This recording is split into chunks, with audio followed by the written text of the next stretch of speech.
I'm ostracized and traumatized by everything I'm not alright. I'm lost inside and anything I say you better listen up closely. Mostly I'm the one and only, bring it home slowly. Hand your boy the trophy, patience is holy moly. I got him hating on me like Michael.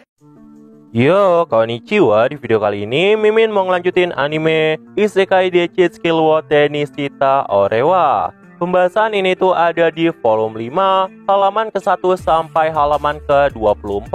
Tapi sebelum lanjut videonya, buat kalian semua yang baru bergabung atau baru mampir ke channel ini, bisa bantu channel ini dengan cara klik tombol like, tombol subscribe, juga nyalain loncengnya agar video-video di sini semakin membaik lagi. Dan kalau ada salah dalam penyampaiannya, mohon dimaafin. Yaudah, nggak usah lama-lama, kita langsung aja yuk gas videonya.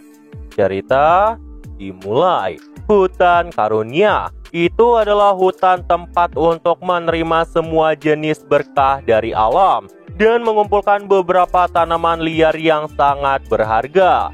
Namun, berkah tidak terbatas pada tanaman dan pohon aja, melainkan juga mempengaruhi monster-monster yang ada di sana. Monster yang tinggal di sana akan mendapatkan kekuatan yang besar yang berasal dari tanaman liar berharga yang mereka makan di sana. Meskipun tidak seberbahaya sarang iblis agung, itu masih ditetapkan sebagai area berbahaya. Dan alasan kenapa ditetapkan sebagai area berbahaya, tiba-tiba terlihatlah seorang pria yang sedang duduk di hutan Karunia. Orang itu terlihat seperti seorang petani dengan topi jeraminya. Namun, tepat di sekelilingnya banyak pohon dan mayat monster yang berterbangan. Pria itu pun kemudian berkata, pohon di sini tuh beneran ajaib. Mereka bakal tetap tumbuh meski udah ditebang. Dan monsternya juga sama ajaibnya.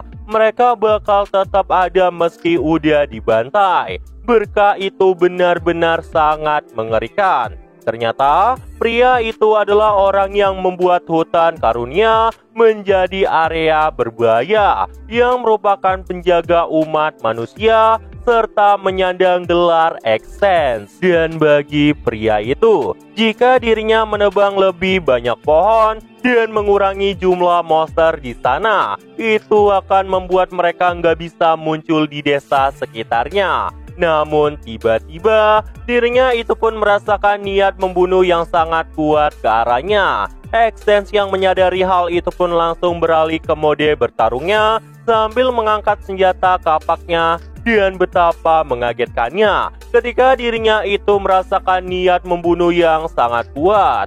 Bahkan seumur-umur Extens gak pernah merasakan niat membunuh sekuat ini. Dan tiba-tiba muncullah seseorang yang berkata, jadi ternyata kau ada di tempat seperti ini. Extens yang menyadari hal itu pun jadi kaget banget. Dan di sini terlihatlah pria yang muncul dari hutan Karunia dengan rambut gimbal merah dan kemeja berwarna hitam. Dan terlihatlah otot-otot yang saat itu sangat menyeramkan. Pria itu ternyata adalah Vicens. Extens pun langsung menanyakan ada perlu apa Vicens datang ke sini. Vicens itu pun kemudian jelasin, jangan terkejut, jangan terkejut. Padahal waktu itu niat membunuh terus memancar-mancar dari tubuhnya. Jadi nggak mungkin Extens saat itu tidak waspada dan enggak terkejut. Extens pun saat itu kemudian mengangkat kapaknya dan melepaskan Tearing Scream. Saat dia membanting kapak itu ke tanah dengan kekuatan yang sangat besar, retakan di tanah pun langsung muncul dan mencapai kaki Vicens. Namun Vicens yang mendengar itu pun tertawa dan berkata, tolong jangan bercanda, apakah cuma ini yang bisa kau lakukan? Bahkan Vicens saat itu terlihat bosan banget karena serangan dari Extens sebelumnya berhasil dihindari dengan sangat mudah. Vicens pun kemudian berkata, sekarang giliranku, aku juga bisa melakukan seperti yang kau lakukan. Vicens pun saat itu langsung mengantamkan tinjunya tepat ke tanah.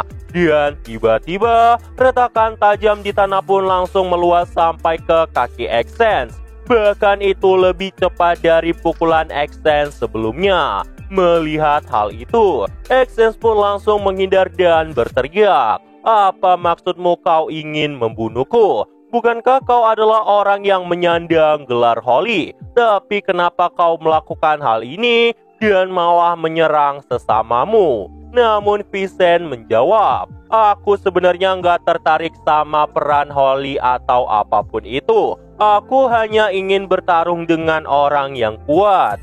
Dan karena alasan itulah aku menjadi Holy. Tentang kenapa aku menyerangmu, seseorang yang ada di tingkat diriku udah pasti sesama Holy. Jadi itu udah jelas." Namun Exens saat itu tetap menolak. Dia berkata bahwa dirinya itu nggak punya waktu untuk pertengkaran dengan rekannya karena mereka harus waspada. Soalnya belakangan ini ada pergerakan aneh dari Evil. Namun sesuatu yang mengejutkan pun terjadi. Vincent tiba-tiba melepaskan kekuatan Evil dari tubuhnya. Exens yang gak bisa memahami hal itu pun bertanya, "Ini mustahil, kenapa kau bisa memiliki kekuatan itu di dalam tubuhnya?" Namun Vincent saat itu gak menjawab dan malah berkata lain. Ini tentang bagaimana menjadi lebih kuat dari sebelumnya. Exens yang melihat rekannya menjadi pengkhianat itu pun langsung lepas kendali dan dengan cepat melepaskan Tearing Sky. Kapak besar itu pun langsung berayun-ayun terbang menuju Vincent. Namun Vincent saat itu berhasil menghindari itu dengan sangat mudah. Melihat dirinya yang terus diremehkan saat itu, Exens pun terus menyerang mati-matian. Dan setelah usaha yang sangat panjang, Exens akhirnya berhasil menciptakan cahaya untuk menelan seluruh tubuh Vincent saat itu. Ketika Exens sudah pede dirinya bakal menang, Vincent tiba-tiba tertawa dan berkata, "Ini sangat lucu."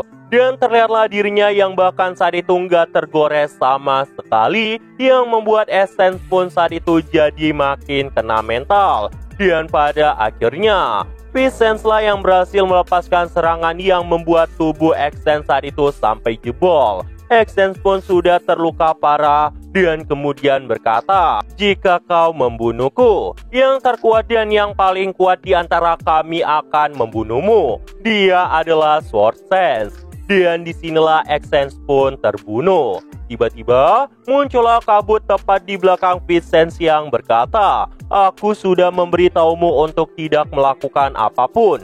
Kau hanya meminjam kekuatan para Evil. Dan karena itulah kau harus berhati-hati." Namun Vincent yang mendengar itu malah marah-marah dan memotong kabut hitam itu. Sehingga kabut hitam itu pun langsung lenyap dari pandangannya. Vincent pun kemudian berkata, "Aku tidak akan menerima perintah dari siapapun." Scene pun kemudian berpindah ke tempat pembuangan dunia. Itu adalah tempat para Evil tinggal. Dan terlihatlah tubuh utama dari kabut hitam sebelumnya. Sosok itu pun kembali berkata, "Sepertinya aku salah menilai kemampuannya. Karena dia adalah salah satu dari sedikit tubuh percobaan yang mampu menyesuaikan diri dengan kekuatan Evil. Itu adalah kesalahan untuk meremehkan kendali kekuatan yang diberikan padanya. Karena sudah begini, akulah yang akan menyingkirkan dirinya sendiri." Dan setelah kata-kata itu, sang Evil pun langsung menghilang dari tempat itu. Scene pun kemudian berpindah menampilkan Yuya. Dia pun saat ini kebingungan tentang apa yang harus mereka lakukan sama Yuti. Dan di sini ada beberapa kejadian yang nggak dijelaskan di animenya. Karena di akhir animenya tuh, Yuti tiba-tiba aja langsung masuk ke sekolah. Jadi scene ini sebelum Yuti memasuki sekolah. Di light novel tuh, bahkan Master Usagi sempat jelasin sama Yuya bahwa Evil telah menipu Yuti. Dan setelah Yuti juga mengetahui fakta itu, dirinya pun jadi ngerasa bersalah dan kemudian ngurung diri di kamar untuk merenungi kesalahannya. Namun Yuya saat itu tetap menjalani rutinitas seperti biasanya dan nantinya akan membuat makan malam untuk semuanya. Mereka pun kemudian terus berlatih. Namun di tengah latihan mereka, tiba-tiba Yuti datang untuk melihat mereka. Yuya dan Nek pun saat itu langsung menghentikan latihan mereka dan menanyakan apakah ada hal yang diperlukan oleh Yuti. Dan tiba-tiba terdengar suara yang sangat aneh yang ternyata merupakan suara perut dari Yuti. Yuya pun saat itu langsung nanya, apakah Yuti lapar? Dan karena saat itu Yuti juga mengangguk, Yuya pun langsung segera nyiapin makanan sekarang, sambil minta Yuti untuk menunggu sebentar. Dan setelah itu, Yuya langsung manggil Nek dan Akatsuki untuk membantunya memasak. Karena Yuya sebenarnya juga capek akibat pertarungan sebelumnya, dirinya pun mutusin untuk membuat hidangan pasta sederhana. Bahkan diketahui, Nek dan Akatsuki juga udah bisa makan makanan manusia. Melihat aroma dari masakan Yuya saat itu, Yuti pun kemudian berkata, bau masakan ini sangat enak. Yuya pun saat itu langsung nawarin sama Yuti sambil menanyakan bagaimana kondisi Yuti saat ini. Namun Yuti yang mendengar itu pun menjawab bahwa dirinya udah baik-baik aja. Dan kemudian sesi makan pun terjadi. Di sini Yuti tuh nggak bisa makan pakai garpu, jadi dia pun minta disuapin sama Yuya. Yuya yang mendengar itu pun jadi terkejut karena itu adalah kata-kata yang tidak terduga dari Yuti. Namun Yuti jelasin, dulu ketika masternya masih ada, dirinya selalu disuapin ketika makan. Dan karena itulah, pada akhirnya Yuya pun menuruti keinginan egois dari Yuti. Setelah Yuti memakan pasta buatan dari Yuya, dirinya pun kaget banget karena masakan dari Yuya tuh enak banget. Kenapa Yuya bisa memasak seenak ini? Saking enaknya masakan itu, Yuti langsung menghabiskan semuanya dengan sangat cepat. Yuti pun mulai penasaran sama Yuya dan minta Yuya buat memperkenalkan dirinya. Dan setelah memikirkan beberapa hal di sini, Yuya pun langsung memperkenalkan dirinya bahwa dia adalah Yuya Tenjo. Dan seperti yang Yuti ketahui, Yuya adalah murid dari Master Usagi. Yuti pun saat itu juga memperkenalkan dirinya dengan berkata, aku Yuti, murid dari Bosens. Dan di sini baru diketahui, meski orang yang membunuh masternya sebelumnya adalah manusia, tapi Yuti itu nggak pernah tahu bahwa Evil adalah dalang dibalik semua ini. Meski sebenarnya Yuti saat ini masih membenci manusia, namun Yuti di sini mendengarkan perkataan dari Master Usagi. Dan jika itu benar, maka Yuti akan menghancurkan sumbernya yang tidak lain adalah Evil. Yuya pun kemudian bertanya tujuan dari Yuti sekarang mau kemana.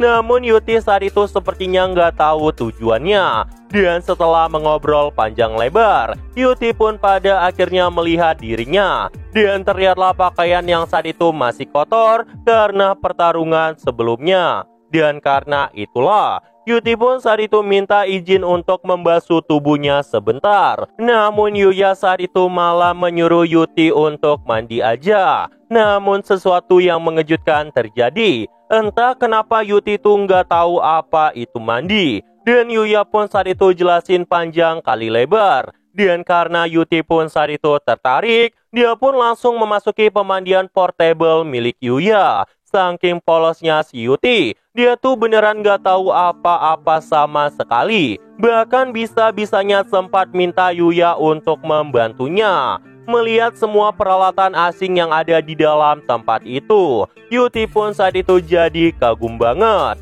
Bahkan sebelum Yuya pergi keluar, dia tuh sampai melepaskan gaun putihnya terlebih dahulu. Melihat hal itu, Yuya pun jadi kaget banget dan dia membatu. Nah, jadi itu aja untuk pembahasan kali ini. Dan tunggu video-video gue selanjutnya dan see you!